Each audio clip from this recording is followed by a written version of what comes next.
n'était pas non plus affiché. Et donc voilà. Alors moi j'ai fait une enquête. Alors, pourquoi il travaillait la nuit?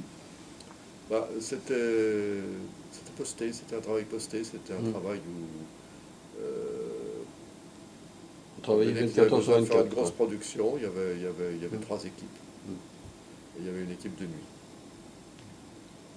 Alors moi j'ai fait mon enquête. L'accident était arrivé le 23 janvier à 1h30 du matin.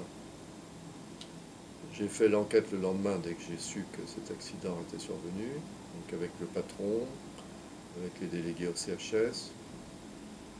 Et puis je n'étais pas très content de cette enquête parce qu'il y avait des choses que je ne voyais pas. Et je suis revenu la nuit suivante à 1h30, donc à la même heure que laquelle l'accident était arrivé la veille. Là, je suis arrivé inopinément. Je me suis retrouvé avec l'équipe, la même équipe qui avait connu l'accident la veille. Et là, les gens ont parlé. Donc, ils m'ont dit un certain nombre de choses. Et j'ai pu réunir à ce moment-là des éléments que je n'avais pas réunis la veille. Voilà. Donc ça m'a permis quand même de faire un procès verbal qui était relativement détaillé et dans lequel je faisais également référence aux précédentes interventions que j'avais eues, aux précédents courriers que j'avais faits. Alors ça se passe en janvier, le 23 janvier et le 24 janvier. Et ensuite, il y a eu une instruction qui a été confiée à un juge, le juge de Charette. Le juge de Charette, c'est une des seules fois où j'ai vraiment ressenti ça. Il a vraiment fait une instruction qui était très poussée. Et il m'a interrogé plusieurs fois. Il m'a interrogé plusieurs fois. Il a interrogé le patron également plusieurs fois. Et il a fait une reconstitution, c'était 9 mois après, c'était au mois de septembre. Il a fait une reconstitution d'accident. Donc là, il y avait le patron, il y avait les délégués au CHS, j'étais également présent. Et donc, cette reconstitution s'est passée de manière un petit peu tendue, hein, parce que bon, le patron qui n'était pas... Bon, je pense qu'il n'avait pas tous les moyens non plus, ce patron. C'est pas un type... c'est pas un type méchant, c'était pas non plus quelqu'un qui était tordu, mais bon, il était quand même du genre droit dans ses bottes, et quand on a fait cette reconstitution, il était un petit peu... bon, il ne s'est pas toujours prêté parfaitement bien à toutes les questions qui lui étaient posées. Et puis après la reconstitution, bon, je reviens dans mon bureau, je reçois un coup de fil. C'était le juge qui me disait j'ai mis M. Chaperon en prison. Voilà. Alors j'étais très surpris. Et donc j'ai un peu accusé le coup. On m'a dit bah oui, parce qu'il y a des problèmes concernant l'ordre public. 9 mois après, donc il était quand même un peu gonflé. Le lendemain matin, je suis arrivé assez tôt au bureau. J'ai tout de suite reçu un coup de fil de mon directeur du travail, qui avait entendu en se rasant le matin ce qui était arrivé, parce que ça avait fait beaucoup de bruit, un patron en prison. Et il était assez satisfait. Il m'a dit enfin, on va parler des accidents du travail. Et c'est vrai que ça fait. Bon, c'était quand même le premier. On a tout de suite eu la presse qui est arrivée. Enfin, ça fait beaucoup de bruit à la radio, à la télévision, tout le monde en parlait. Voilà, donc après, il y a eu une réunion qui a eu lieu au niveau régional. Il y a le directeur des relations de travail qui était venu. Je crois qu'il était accompagné d'une jeune stagiaire qui s'appelait Martine Aubry. Je ne sais pas si elle s'appelait déjà Martine Aubry, oui, je crois. Et en fait, le ministre de l'époque, Michel Durafour, a été interpellé également à l'Assemblée nationale. Et il s'est un peu servi de mon travail pour répondre à une question qui lui était posée. Parce qu'on lui disait que c'était un vrai scandale, les accidents du travail, qu'est-ce qu'il allait faire. Et à ce moment-là, il a répondu un peu à côté, en disant l'inspecteur du travail a parfaitement fait son travail, il a fait une enquête tout de suite, il a donné les éléments. Bon, moi j'étais un peu dans cette affaire couvert d'une certaine manière si j'avais besoin de l'être.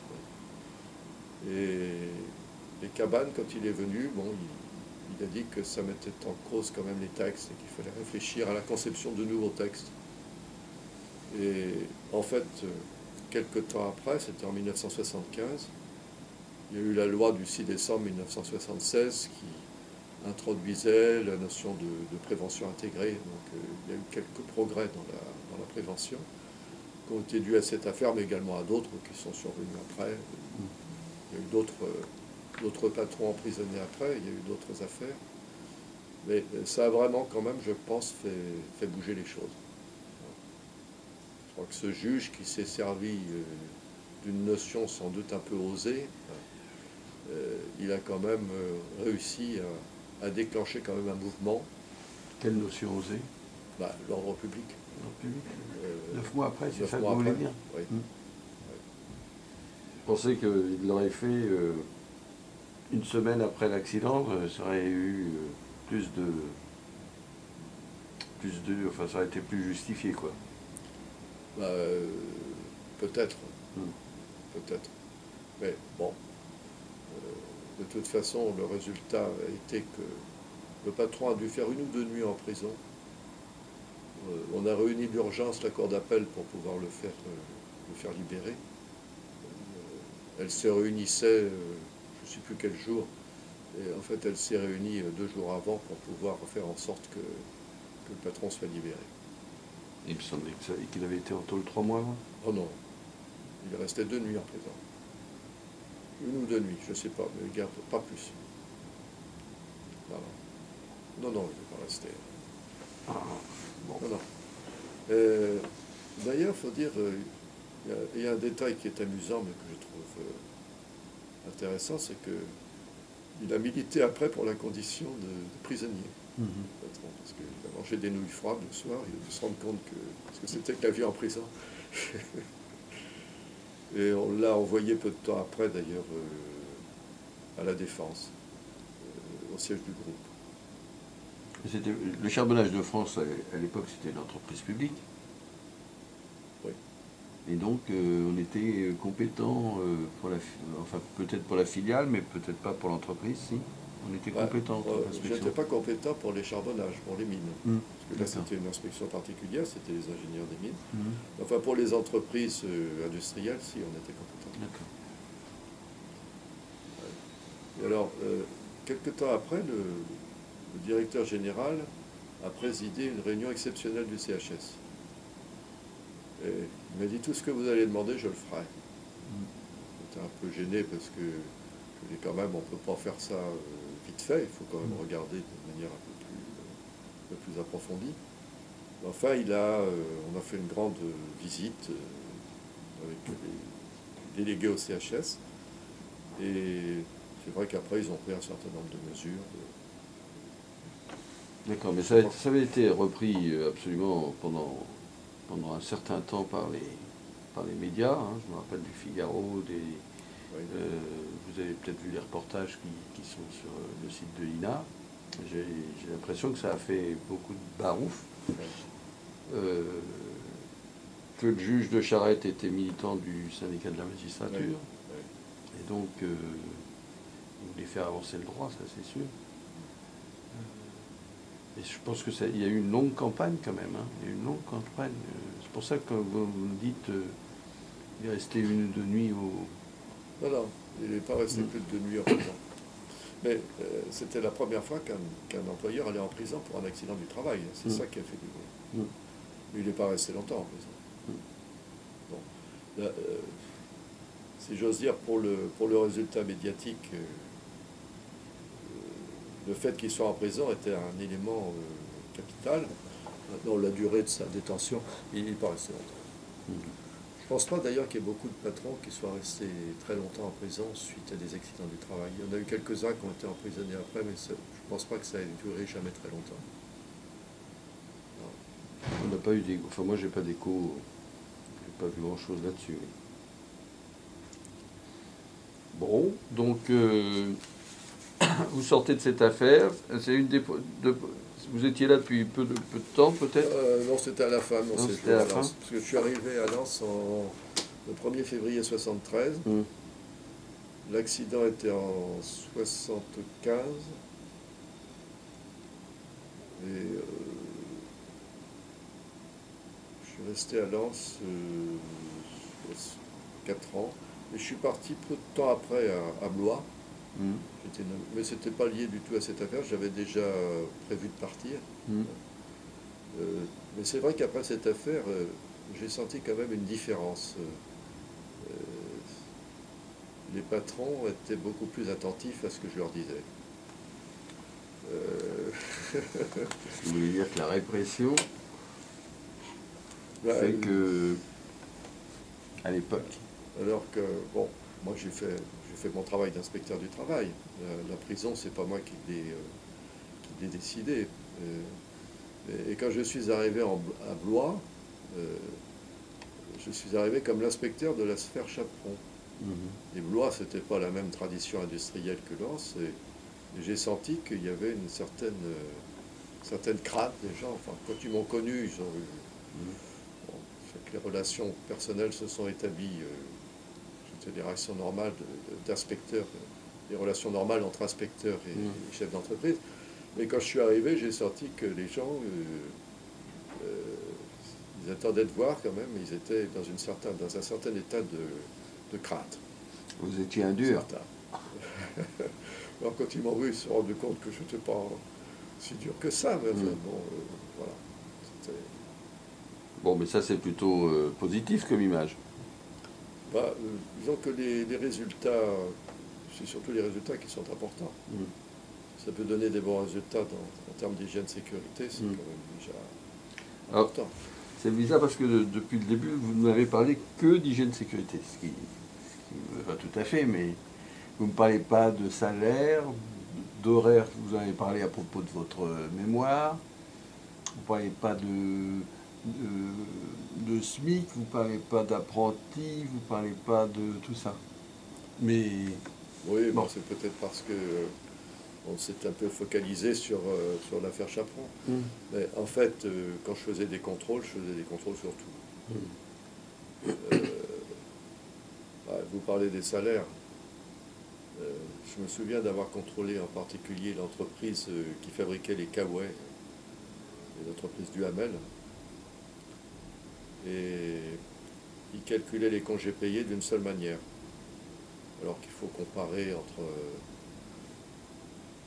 deux manières, vous savez, comme moi, en matière de congés payés. Donc j'avais fait en fait un contrôle et il y avait un rappel de plusieurs millions. Et je pense qu'ils n'étaient pas forcément de mauvaise foi d'ailleurs. Ils avaient calculé d'une seule manière, ils avaient calculé le salaire qui aurait été touché et non pas le 12e ou le 10e, je ne sais plus à l'époque c'était le 12e ou le 10e des salaires. Et moi j'avais tout refait, hein, j'avais fait un gros travail et il y avait un gros rappel à faire.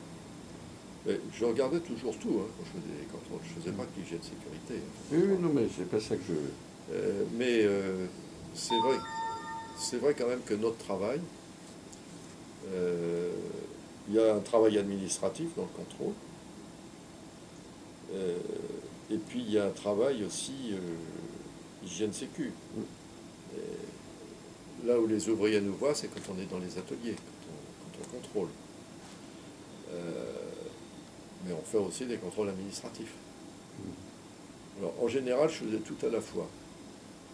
Je restais pour un certain temps dans l'entreprise. Mais parfois, je n'avais pas le temps de tout voir, mais je revenais toujours pour faire des contrôles salaire, congés payés, etc. Ça, je faisais des contrôles complets. Même s'il y avait des mises en demeure pour contrôle des installations électriques. Non, je me demande même d'ailleurs a posteriori si j'avais vraiment raison. J'avais toujours des listes très importantes d'observations quand j'allais dans les entreprises. Et peut-être que je ne hiérarchisais pas au début assez ce que je demandais. Parce que quand vous demandez beaucoup de choses, les gens ils sont un peu affolés. Il faut toujours hiérarchiser. Enfin, on hiérarchise quand il y a des mises en demeure, par exemple, puisque pour un employeur, c'est important. Mais non, si je parle d'hygiène sécurité, c'est peut-être parce que c'est l'aspect le plus visible de ce que nous faisons. Bon, parler de contrôle administratif, on en a vite parlé. Et alors, les représentants du personnel, le rapport de force dans les entreprises après 68, vous en voyiez quelque chose à l'époque? Moi, j'étais très impressionné par les militants que j'ai rencontrés à Lens. J'étais très impressionné parce que d'une part, les unions départementales étaient en général dirigées par des gens qui étaient vraiment très capables, très bons syndicalistes. Il y en a d'ailleurs beaucoup qui ont eu, entre guillemets, une promotion. Bon, je pense à Julien Delaby, qui était à la CFDT, qui a terminé au Conseil économique et social. Je pense à Jean-Marie Toulis, qui est devenu aussi négociateur national, qui avait succédé à Julien Delaby. Je pense à EFO, à Alphonse Bernard, qui est passé aussi au niveau national. Donc on avait vraiment des gens qui étaient des militants, et je dirais, enfin je ne sais pas si ça signifie quelque chose, mais c'était vraiment des gens qui travaillaient pour le bien commun social. Ce n'étaient pas des gens qui travaillaient pour eux. C'est en général pas des gens qui avaient des gros égos, comme on peut connaître parfois. Mais c'était vraiment des gens qui étaient très motivés. Enfin, je me souviens, je pense à ça quand on en parle maintenant. Je contrôlais les sociétés de secours minières. C'était la sécurité sociale pour les mineurs. Et en général, les dirigeants, c'était eux-mêmes des syndicalistes. Et on pouvait avoir l'impression qu'il n'y avait rien à contrôler chez eux. Et une fois, j'ai vu arriver un délégué qui était à la CFDT et qui m'a dit qu'il y avait plein de choses qui n'allaient pas. Et j'ai fait un contrôle dans cette société de secours minière. C'était le premier qu'il y avait de toute sa vie qu'on n'avait jamais eu. Et j'ai effectivement trouvé plein de choses à redire, et en particulier sur le fonctionnement des institutions représentatives du personnel. Et après, ce pauvre militant, il a eu les pires ennuis. Et quand il est parti à la retraite, il a fait un petit discours, il m'avait invité. Et il a parlé de l'inspection du travail et de l'action de l'inspection du travail, et ça m'a fait très plaisir. Mais il a payé pour ça. J'avais à mes permanences énormément de délégués qui venaient, en particulier dans les entreprises de textile et de l'habillement, en particulier les délégués femmes, qui souvent avaient besoin d'un petit coup de pouce parce qu'elles n'arrivaient pas à grand-chose. Et j'avais des permanences qui étaient très, très surchargées, et qui en général ensuite nécessitaient des interventions. Mais il y avait vraiment des représentants du personnel nombreux, motivés et exigeants. Exigeants, mais d'une manière intelligente. Parce que quand ils vous demandaient en général d'intervenir, c'était pour des choses qui étaient réelles,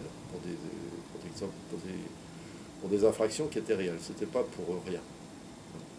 Et je vous ai parlé également de cet aspect exigence dans les conflits, c'est-à-dire de mener des réunions paritaires.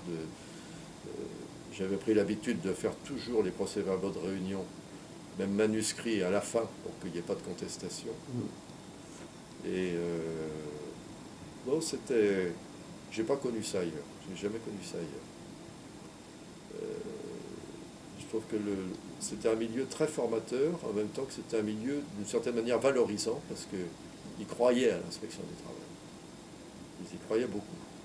Et ils n'avaient pas peur de nous demander d'intervenir. Et je pense que les chefs d'entreprise y croyaient aussi, d'une certaine manière. Et que finalement, ils n'étaient pas toujours mécontents qu'on soit là, parce que on arrivait quand même parfois à régler des affaires que eux n'arrivaient pas à régler tout seuls. Alors c'est vrai que maintenant, quand je regarde ce qu'est devenu le secteur industriel de Lens, il n'y a plus d'entreprises d'habillement, il n'y a plus d'entreprises textiles, il n'y a plus beaucoup non plus d'entreprises industrielles. C'est plus du tout le même travail.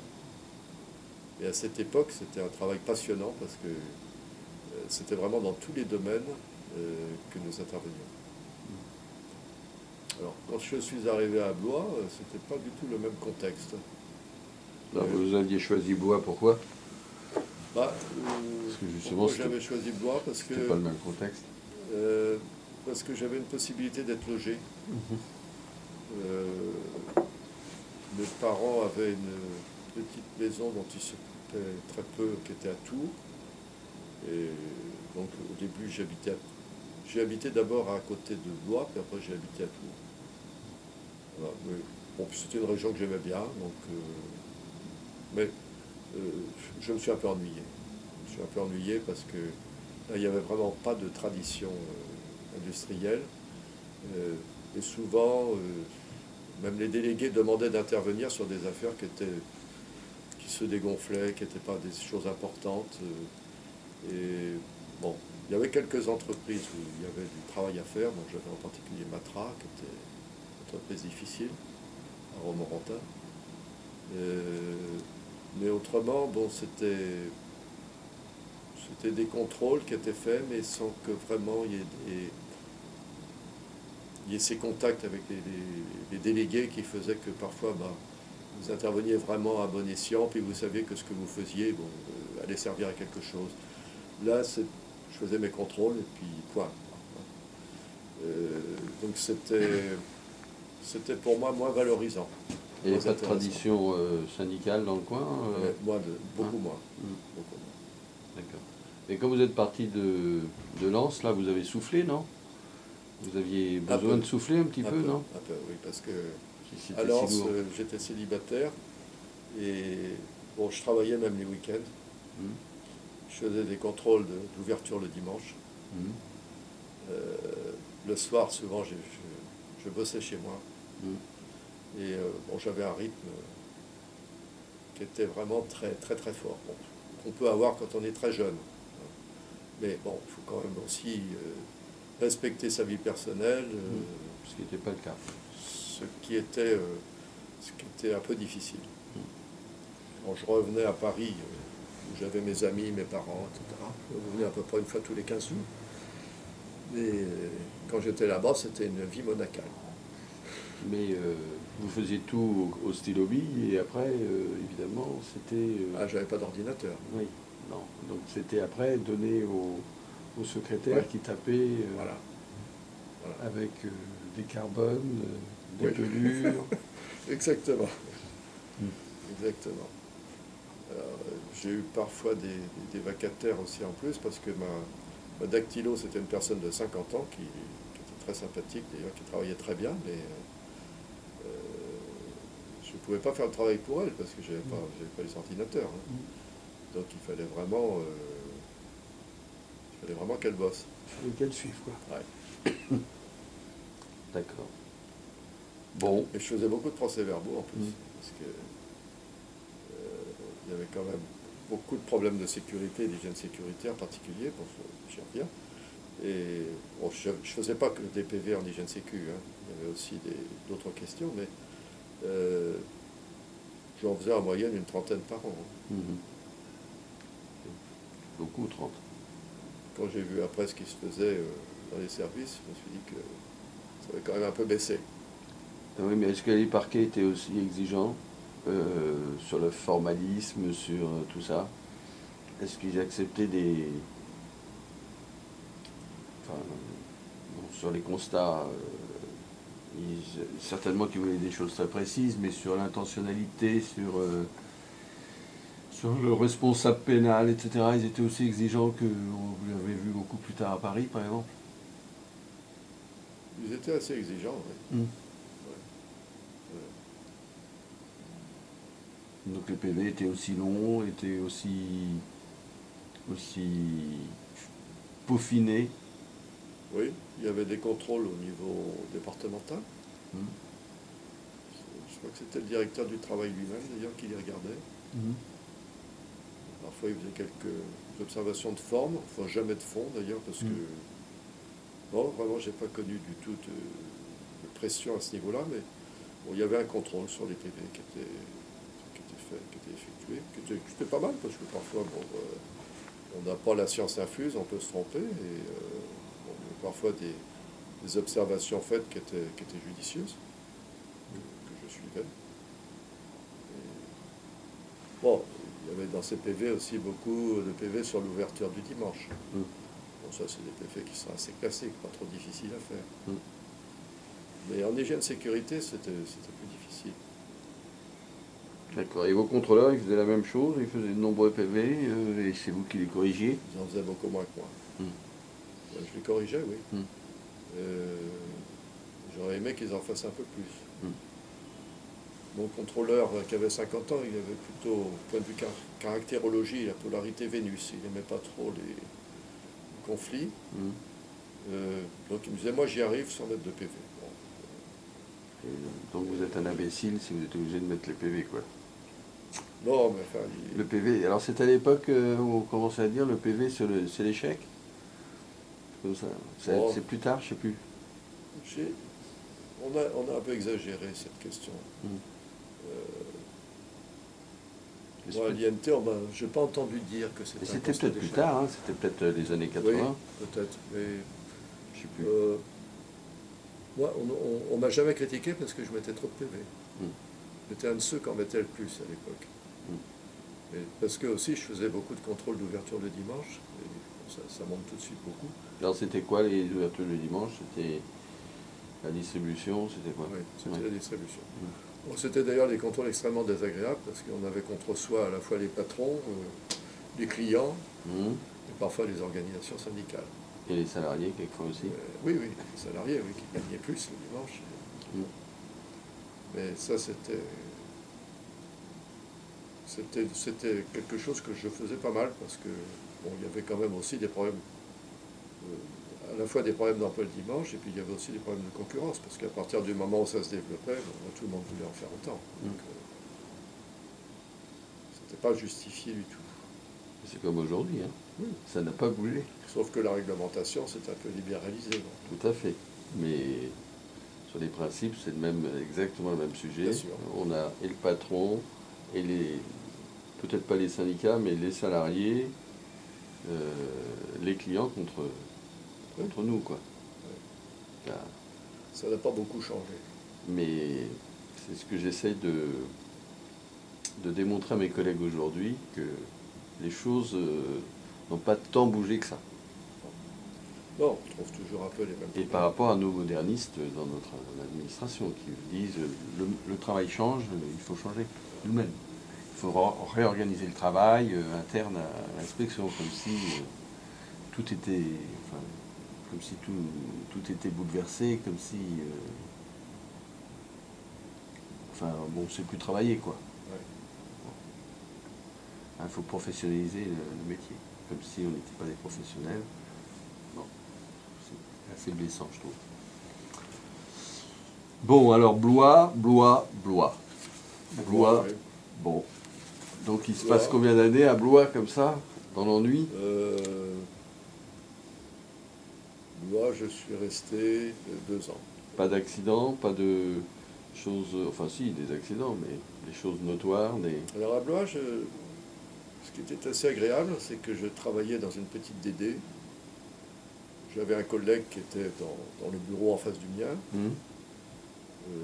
Il était très compétent en hygiène sécurité, donc il n'y avait pas trop des conflits. Enfin, donc moi j'avais un petit peu plus l'habitude. Et bon, on se complétait, c'est-à-dire qu'on travaillait en confiance, et bon, c'était assez agréable. Mais il y avait, qu'est-ce que j'ai eu comme affaire importante à Blois, je ne me souviens pas très bien. J'avais beaucoup de conserveries. de fruits. Des conserveries de légumes, de fruits, d'asperges. J'avais les chocolats Meunier. Ça sentait très bon quand on arrivait en gare de Blois, ça sentait le chocolat. Il y avait quelques grosses entreprises aussi, mais j'avais Matra, oui. J'avais Matra, et puis j'avais Matra Armement, s'il fallait une habilitation spéciale pour y aller. Matra était une entreprise dure. On acceptait assez mal la représentation syndicale. Donc là, j'ai eu parfois des contrôles un peu difficiles. Mais autrement, c'est pas une section qui m'a beaucoup marqué. Je suis resté 2 ans. Et puis après, je suis parti à Strasbourg. Alors, excusez-moi, vous parlez des contrôles difficiles à Matra Armement peut-être d'ailleurs. Matra Armement, non. Non. C'était Matra Automobile. D'accord, et alors votre attitude là, quand on vous énerve là, c'était quoi? Bah, je vais jusqu'au bout. D'accord, mais Ouais, parce que c'était la courtoisie toujours, ou c'était de l'agacement montré, ou c'était... bah, c'était le rappel de mes prérogatives et de ce que je pouvais faire. Oui, mais ça dépend du ton. Vous savez bien. Non, mais... Non, il m'est arrivé avec un ça... directeur de personnel de m'énerver un peu parfois. Ouais. Je suis pas un tempérament très, j'aime pas trop crier, mais il m'est arrivé de m'énerver un peu quand même. C'est ce qu'on appelle des dérapages. Non, mais moi ouais, souvent ça bouillonne quoi. Non. Ah oui, ça peut bouillonner, mais je suis pas. Non. Non, mais disons que c'était pas très facile non plus, parce que comme je vous ai dit, il y avait peu de tradition industrielle parmi les militants.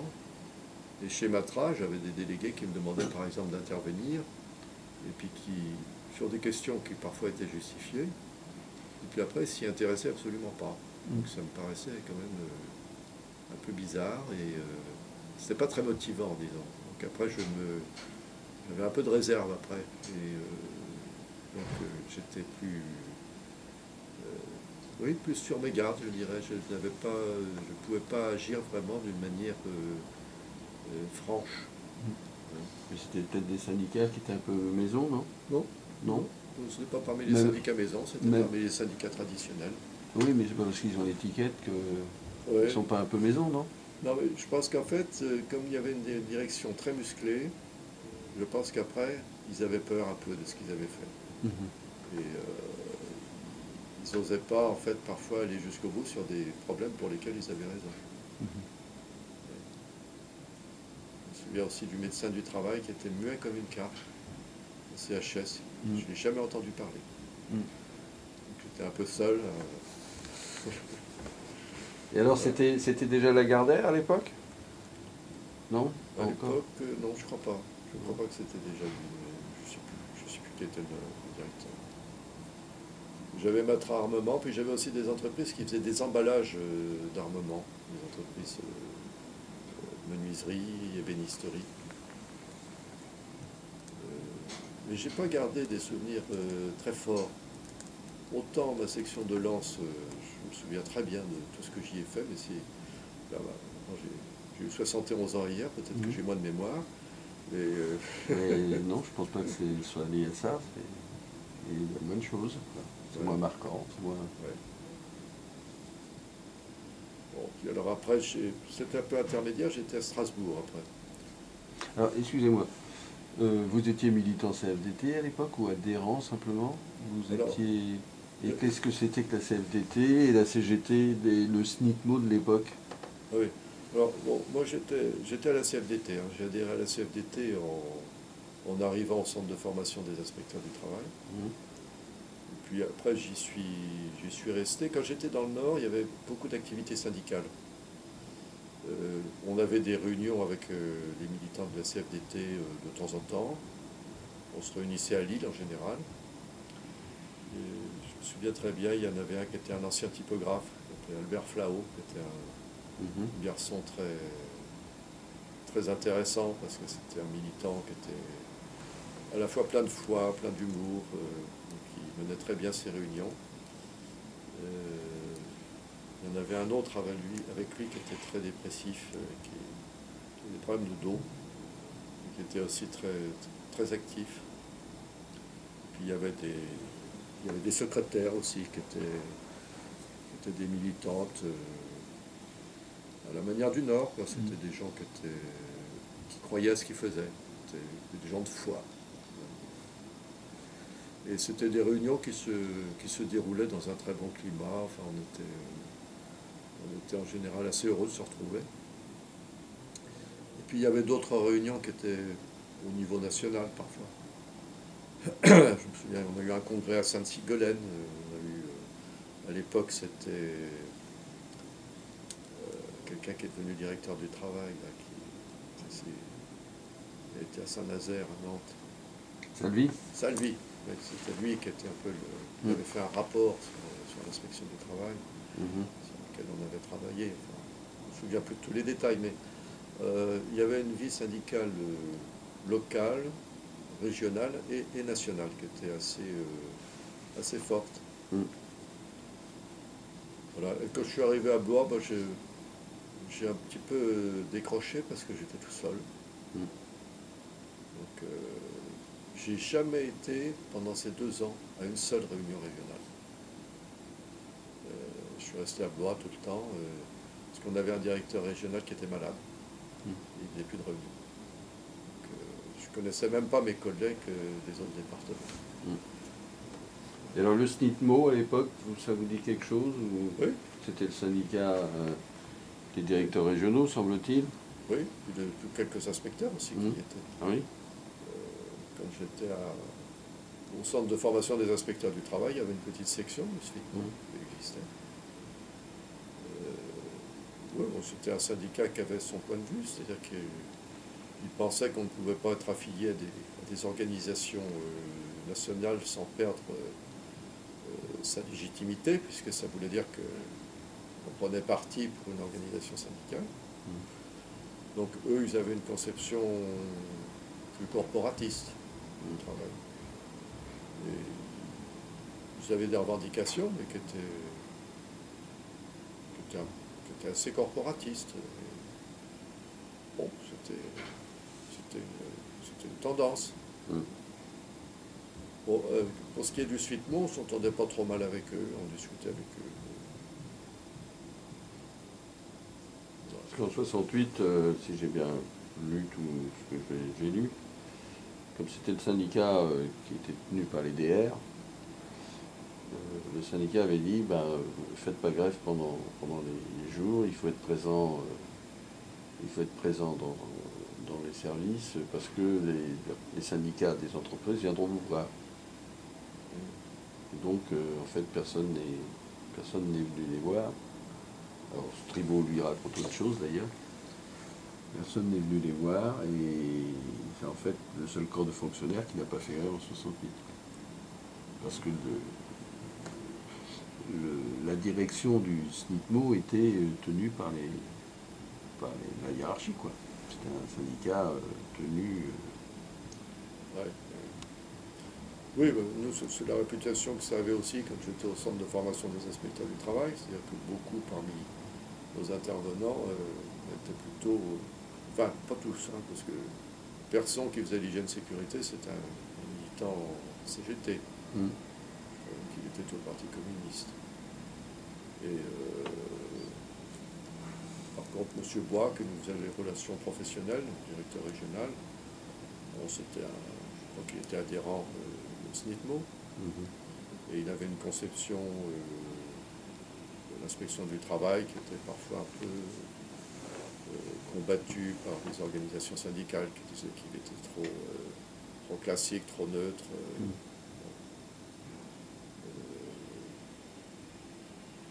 Voilà, bon, mais on n'avait pas que des intervenants du SNITMO. Il y avait quand même vraiment des gens d'autres tendances. Et alors la CGT de l'époque, vous en aviez vu quelque chose ou entre... À l'époque, on avait quelques militants de la CGT. Je me souviens qu'on avait eu des délégués du personnel à un moment. Et il y en avait un parmi nous qui n'avait beaucoup de chance de passer comme délégué. Et il nous a dit, bah, il faut que je vous dise quand même, je suis à la CGT. J'ai d'ailleurs été élu après, devenu inspecteur général. Mais bon... C'est le jeune, non? Non. Non. Je ne vous dirai pas son nom. Hors caméra. Non, c'est Jean-Marc Boulanger, Ah. qui était à la CGT. C'était un très bon délégué. Il faisait très bien son travail. Il avait fait partie aussi de la commission des sages. D'accord. Bon, alors après, vous partez sur Strasbourg. Oui, alors après, je suis parti sur Strasbourg. Alors, sur Strasbourg, j'avais la vallée industrielle de la Bruche, une partie de Strasbourg aussi. Donc là, j'ai eu les entreprises à un moment parfois un peu difficile, parce qu'il y avait la Coframail, qui dépendait des frères Villot, qui était en train de fermer peu à peu. C'était une entreprise de quoi? C'était une entreprise textile, dans laquelle il y avait une forte formation syndicale. J'ai eu une décision à prendre concernant des licenciements de délégués à un moment de fermeture, fermeture partielle. Enfin, au début, c'était pas la fermeture, mais ils ont quand même beaucoup dégraissé au début. Il y avait beaucoup de représentants syndicaux. Donc j'ai pris une décision où j'ai refusé pas mal de licenciements de délégués. Et là, bon, donc ma hiérarchie n'était pas forcément très d'accord avec ma décision. Tiens. Ce jour-là, elle s'est manifestée.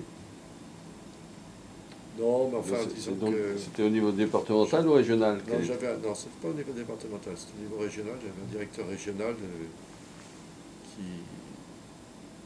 Bon, d'une part, c'est moi qui ai demandé à être reçu par lui, parce que peut-être, je ne sais pas si c'est ma réputation après l'affaire Chaperon, mais il n'avait pas très envie de me voir au début, donc j'ai été le voir, et puis... c'était quelqu'un d'un peu particulier. J'ai jamais eu des rapports comme ça avec ma hiérarchie. Et il y avait des organisations syndicales à l'époque et qui le soupçonnaient d'intervenir un peu dans les procès-verbaux auprès des parquets. Et à un moment donné, il y a eu une action syndicale. On était au monument aux morts et on a brûlé le procès-verbaux. On était encore assez jeunes à l'époque. Pourquoi assez jeune? Alors ça, c'était quel monument aux morts? À Strasbourg? À Strasbourg, oui. Et le directeur régional a toujours pensé que j'étais l'un des instigateurs de cette affaire-là, ce qui d'ailleurs n'était pas le cas. Donc c'est vrai qu'il me considérait un peu comme un troublion, comme quelqu'un. Un meneur. Oui, ce que je ne fais pas.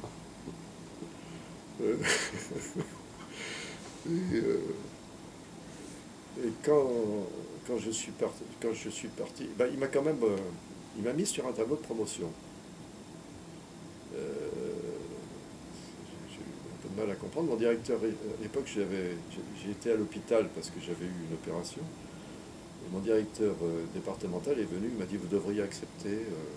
Moi, je n'avais pas très envie de partir, j'étais depuis 1 an à Strasbourg, je trouvais que c'était un peu rapide. Donc je lui ai dit que je ne souhaitais pas.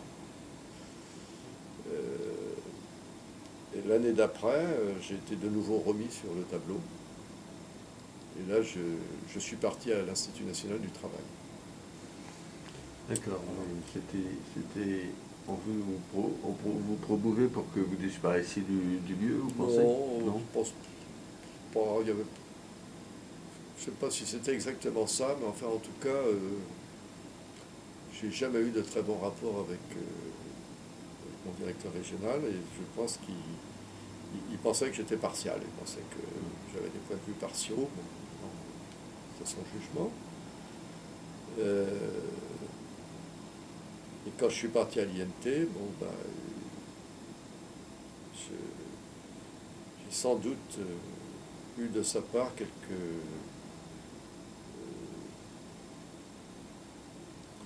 je pense qu'il ne m'a pas fait une très bonne réputation. Donc, je suis arrivé à l'INT, bon, j'étais assistant de formation au début de l'INT, en 1980.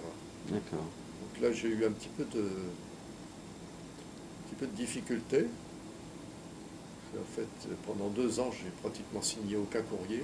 J'avais un directeur au-dessus de moi. C'était qui le directeur? J'étais monsieur Eschenbrenner. Mmh. Et bon, moi, j'ai fait les premiers stages j'ai fait les premiers stages de perfectionnement.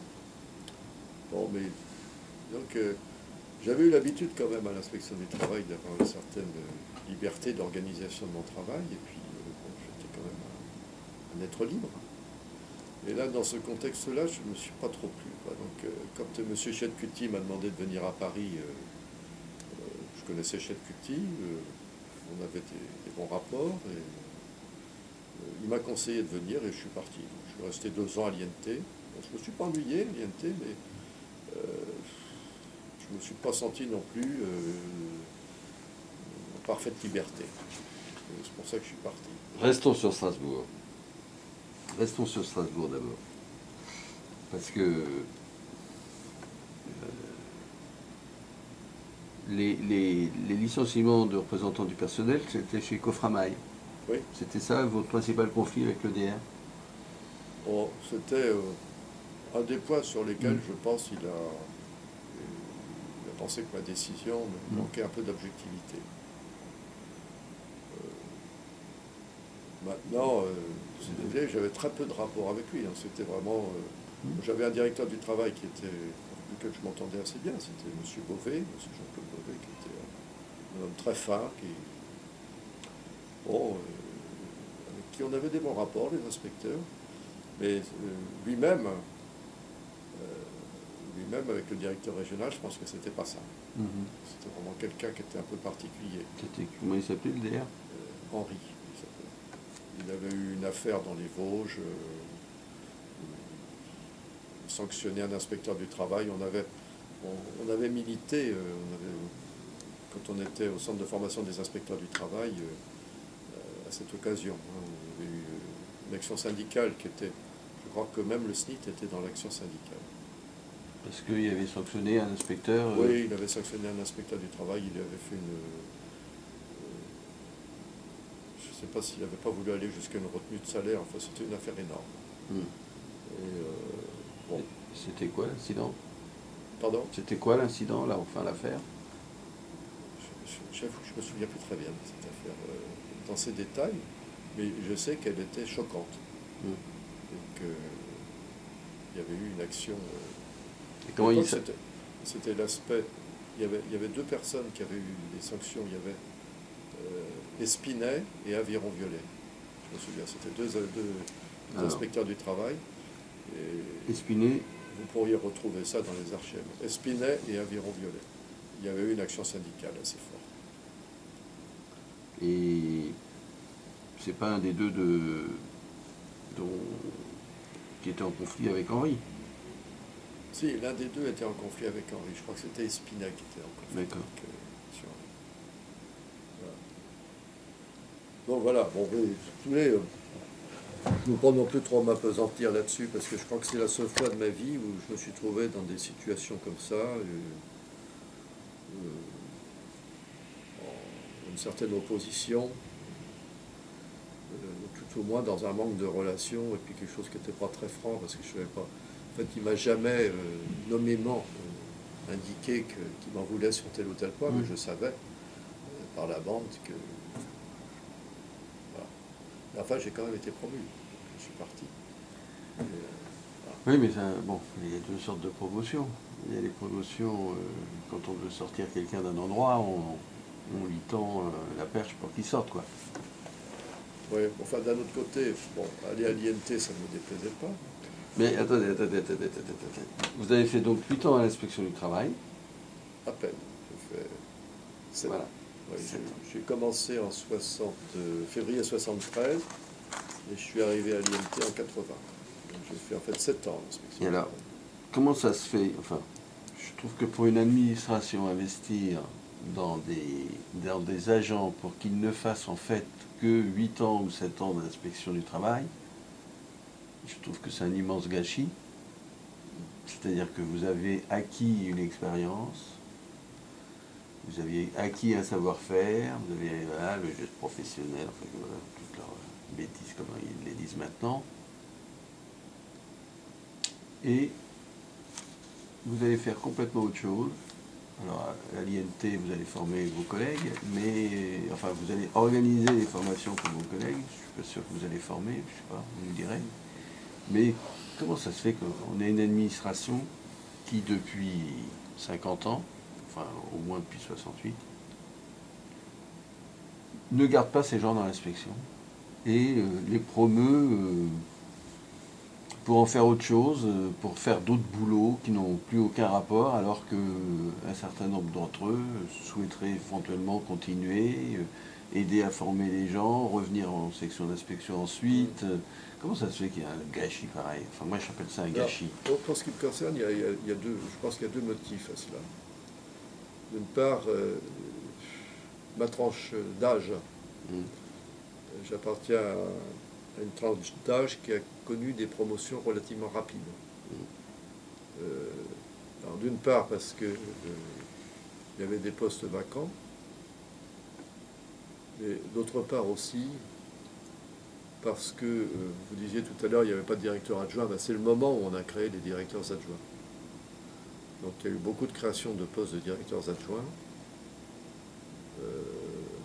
Moi-même, je suis venu à l'INT sur ce qu'on appelait à l'époque les DACN, les directeurs adjoints de classe normale. Donc on était classe fonctionnelle, puis après éventuellement on devenait DD. Bon. Donc je pense qu'il y a eu la conjonction des deux choses, hein. Puisque parmi mes collègues, bon, il y en a qui sont restés plus longtemps, il y en a aussi qui ont refusé de quitter l'inspection.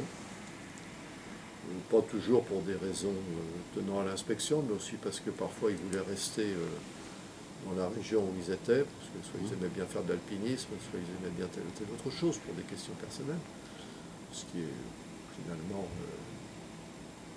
respectable. Bon, moi je suis parti pour faire autre chose, et je me suis dit que la formation c'était sans doute un secteur qui m'intéressait et qui... Bon, la création de l'INT aussi c'était attirant, parce qu'on se disait on arrive dans une structure qui débute. Donc c'était intéressant de voir ce qui allait s'y passer. Je reviens encore en arrière. Oui. Les contrôleurs du travail, certes, ils restent souvent plus dans leur région et ils sont beaucoup moins mobiles. Mais souvent, les contrôleurs du travail, ils font 20 ans, 30 ans en section. Est-ce que vous n'avez pas l'impression que vous êtes sorti là au bout de 8 ans un peu épuisé de ce travail, ou lassé, ou c'est quoi l'état d'esprit là? Parce que bon, vous êtes emmerdé par votre DD, bon, Non, votre DR. Il ne faut pas non plus exagérer. Enfin, emmerdé entre guillemets. Vous êtes... alors, il vous propose une promotion, certes, mais vous savez que ce jour-là, quand vous quittez l'inspection, vous n'y retournerez pas. Et pourtant, pendant 8 ans, ça vous a passionné. Pendant 8 ans, ça vous a pris la tête jour et nuit. C'est un boulot extrêmement riche, enfin, de mon point de vue. Hein. Et ça, c'est fini. Alors, je pense... Oui. Mais est-ce que vous étiez fatigué, démotivé à ce moment-là pour changer? J'ai jamais été démotivé. J'ai toujours fait l'inspection du travail avec une certaine passion. Donc, je vous ai dit que en fait, j'ai eu 3 postes. Le premier, c'est celui qui vraiment m'a beaucoup marqué. Le deuxième, moins. Et le troisième m'a intéressé. Le troisième m'a intéressé. Je pense que je me suis pas mal investi aussi. Donc, j'ai eu des affaires intéressantes, j'avais des entreprises intéressantes, j'avais la vallée de la Bruche, c'était une vallée industrielle. Je ne me suis pas ennuyé. Bon, j'ai refusé une fois la promotion, je vous l'ai dit. Bon. La deuxième fois, je me suis dit, bon, bah, il y a aussi l'attrait de faire autre chose. Mais j'étais pas vraiment lassé de l'inspection, j'aurais pu en faire un peu plus. Hein, mais je pense quand même que c'est un métier où il faut garder sa motivation. Je l'avais encore. Et je pense que j'aurais pu faire un ou deux autres postes. Mais j'ai quand même noté, après, quand je suis devenu directeur du travail, que ce n'était pas forcément un métier de vieux. Je crois que c'est un peu comme les professeurs de l'éducation nationale. C'est un métier qu'on ne peut pas faire sans passion. Et je pense que... Quand on est vieux, on n'a plus la passion. Ouais. Non, je pense qu'il y a des gens qui restent... Bon, je vois par exemple, je parlais de Christian Reverdy, c'est quelqu'un qui est resté plus de 20 ans en section d'inspection et qui a toujours eu la même motivation. Il y en a d'autres, malheureusement, moi j'en ai vu quand j'étais directeur du travail, qui n'avaient plus du tout le feu sacré, et qui s'en rendaient même pas compte, et qui ne se l'avouaient même pas parfois eux-mêmes. J'ai essayé parfois de faire partir, de faire dégager vers d'autres postes, et qui ne voulaient pas. Donc, moi finalement j'ai fait plusieurs carrières au ministère du Travail. J'ai été inspecteur du travail, j'ai été responsable de formation. Après, j'étais directeur adjoint travail, directeur adjoint emploi, et puis directeur du travail, où je suis resté 20 ans. J'étais 20 ans directeur du travail. Et directeur du travail, c'est aussi un métier passionnant. C'était un métier passionnant. Le premier poste de directeur du travail que j'ai fait à Aurillac, je mettrais un peu parallèle, bizarrement, avec Lens. Parce que j'ai pu faire des choses très intéressantes. Je me suis beaucoup intéressé à ce que j'ai fait quand j'étais directeur du travail dans un certain nombre de postes. Donc finalement, si vous voulez, il y a un moment où bon, j'ai lâché l'inspection sans en être fatigué. J'ai fait autre chose, et puis après j'ai fait encore autre chose. J'ai fait 3 métiers finalement, qui ne sont pas entièrement différents, mais j'ai quand même eu 3 métiers différents. Donc alors allons-y sur la formation, on revient sur la formation, enfin l'INT. Donc 80-82, c'est là où on crée l'INT, je ne m'en souviens plus. Oui, c'était inauguré par Raymond Barre, j'y étais. D'accord, ça c'est 79, donc 80. Et donc c'est là où il est décidé d'aller à Lyon. Oui. Ouais. Donc vous partez à Lyon. Ouais. D'accord. Bon. Alors là, il va y avoir il y a 80, il y a une nouvelle génération d'inspecteurs qui arrivent avec beaucoup de recrutement. Oui, pas mal de recrutement. D'inspecteurs, pas de contrôleurs d'ailleurs. Ah si, en 79, mais vous ne occupiez pas des contrôleurs. Non. Les contrôleurs, il y a eu des très très grosses promotions dans les années 80, 82, 83, quand j'étais à Paris. Là, j'ai formé énormément de contrôleurs quand j'étais à Paris. Mais à l'INT, je n'étais pas chargé de ça, j'étais chargé des stages de perfectionnement. Je n'étais pas chargé de la formation des inspecteurs du travail. J'étais dans le département perfectionnement. J'ai fait les premiers stages de perfectionnement à l'INT. Excusez-moi, c'était quoi? Alors, les stages de perfectionnement, c'était fait pour des agents de catégorie A, de catégorie B, un peu aussi de catégorie C, puisque au début, il n'y avait pas trop de formation régionale.